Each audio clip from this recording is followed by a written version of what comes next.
మీలాగా మొత్తం మీతో ఉన్నటువంటి రౌడీ షీటర్లు క్రిమినల్స్ వాళ్ళు మాత్రమే నిన్ను కోరుకుంటున్నారు. వాళ్ళు మాత్రమే ఇంటెన్షన్లీ మీ వెంబడి ఉన్నారు. ఎవరు? ప్లేయర్స్, క్రీడా స్ఫూర్తితో కలిగినటువంటి వ్యక్తులు మాత్రమే మీతోనున్నారు. మాతోన సమాజం గురించి ఆలోచించే వాళ్ళు మా దగ్గర ఉన్నారు. మీకు మాకు తేడా అదే.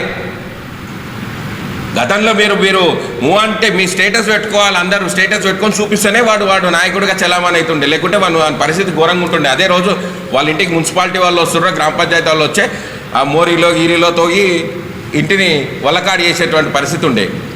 అట్లాంటి పరిస్థితి లేకుండా ఈరోజు సస్యశ్యామలంగా స్వేచ్ఛగా ఈరోజు ఉండేటటువంటి పరిస్థితిని ఈరోజు పాలమూరులో తీసుకొచ్చిండ్రు ఈరోజు కాంగ్రెస్ ప్రభుత్వం.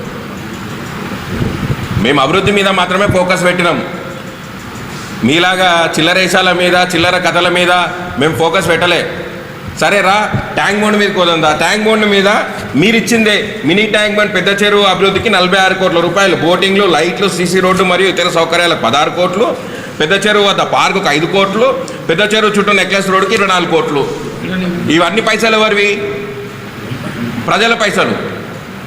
ఇవి 2018 కంటే ముందు నీ మేనిఫెస్టోలో ఉన్నటువంటి నివేదిక. ఆ తర్వాత 5 ఏళ్ళు మంత్రివి కదా, అన్ని అధికారాలు నీతోనే ఉండే కదా, ఎందుకు పూర్తి చేయలేవు? మళ్ళీ ఆ రోజు చేయనీకి చేత కాలేదు. మళ్ళీ ఎందుకో అర్హతలు ఏమంటారు, గొప్పలు, బీసీలు అవన్నీ మాట్లాడదు. ఇక్కడ కూర్చున్న వాళ్ళందరూ ఎవరు? అందరిని ఏం చేసినావు గుర్తుందా? ఒకసారి ప్రెస్ మీట్లు పెట్టేటప్పుడు, ప్రెస్ మీట్ పెట్టకంటే ముందు ఆత్మవిమర్శన చేసుకోవాలి నాయకులు.